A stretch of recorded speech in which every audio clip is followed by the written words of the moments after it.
5 AI companies that were valued at over $1 billion 18 months ago died this month. Not pivoted, not got acquired for parts, closed the doors, returned the remaining capital, sent the laptops back. The total combined valuation at peak, $16.7 billion. By the end of this video, you're going to know exactly which 5 companies, the specific reason each one failed, and the 3 pattern match signals you can use to spot the next wave of AI startup collapses before they take your data, your subscription, or your job offer down with. So what's up? I'm Andre. This past month was crazy in AI. The headlines were all about GPT-5 Pro and Claude 4.7 launching.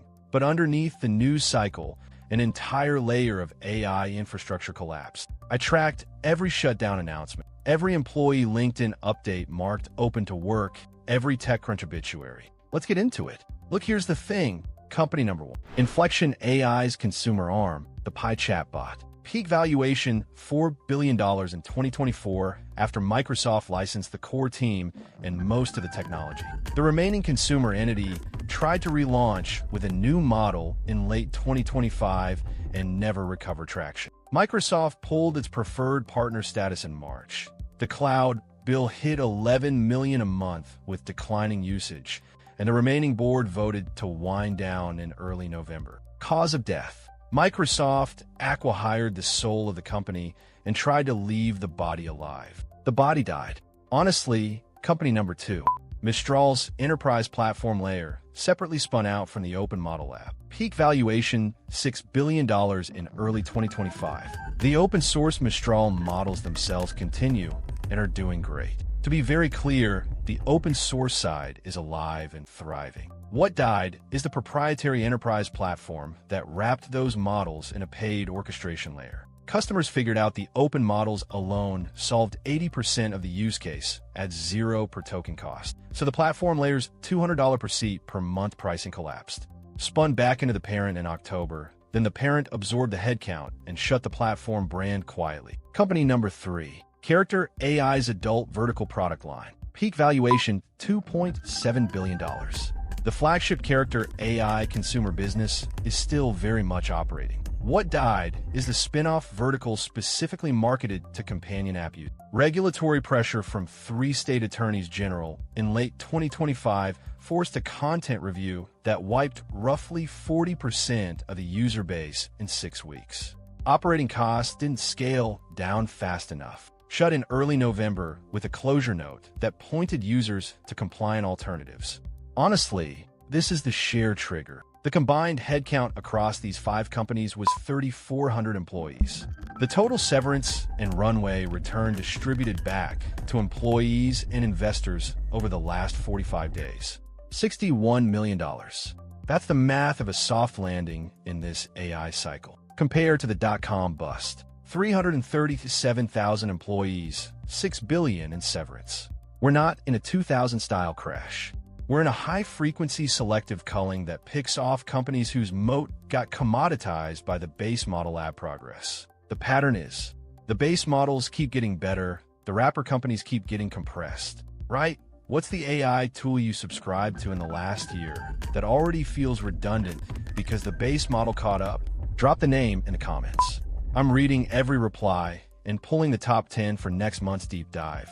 Honestly, company number 4, Replit's autonomous agent fork. Peak valuation, $1.1 billion in mid-2025. The main Replit product continues. The fork was a separate corporate entity that was supposed to commercialize the agentic coding workflow as an enterprise product. Anthropic's release of native agentic tooling in Claude 4.5 and 4.7 made the wrapper economics worse. The agent fork shut in late October with the team rolling back into Replit Core. This one isn't really a death. It's a pull back into the mothership. But the legal entity was retired and the brand killed. Right, company number 5. Adept AI's commercial deployment arm. Peak valuation, $2.9 billion in 2024. The Amazon hire of the founders in 2024 effectively gutted the company. The remaining commercial arm tried to keep selling the ACT1 browser automation product, but the model never caught up to what GPT-4o and Claude were doing natively by mid-2025. Shut in early November. Cause of death. Same pattern as Inflection. Founders got acqui-hired. The remaining body limped along for a year, then ran out of distinction. Look, here are the 3 signals you can use to spot the next wave. Signal 1. The company's primary IP is a thin wrapper around a base model from OpenAI, Anthropic, Google, or Meta.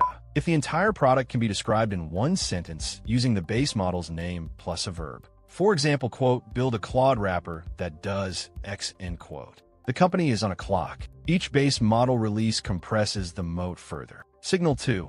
The company's last funding round happened in 2023 or early 2024 at a valuation justified by usage growth from when the base models were less capable. Those valuations baked in the assumption that the wrapper layer would retain its differentiation. The assumption has not held. Signal 3.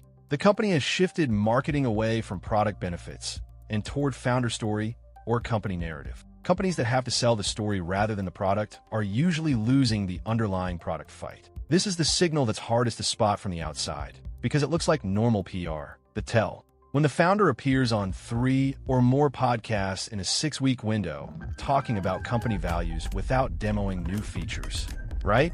If a company you depend on hits 2 of these 3 signals, start exporting your data, identify the base model alternative, and assume the company has 9 to 15 months.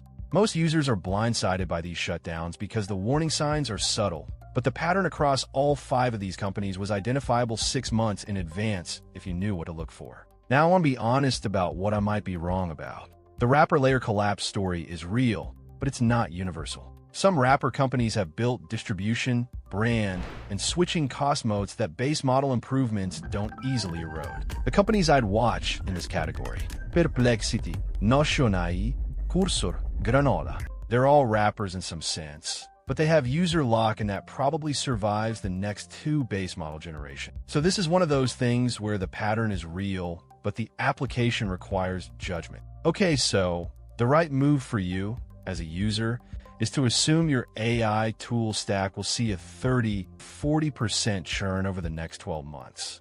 Run an audit on what you're paying for, identify what you'd hate to lose, export anything portable, and bookmark a base model alternative for each. The tools that survive will be the ones with real moats.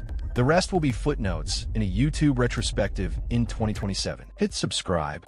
Next week, I'm doing the opposite of this video. 5 AI companies that have actually built real moats this year, and which ones I bet on through 2027. The list is going to surprise you because 2 of them are not the obvious name.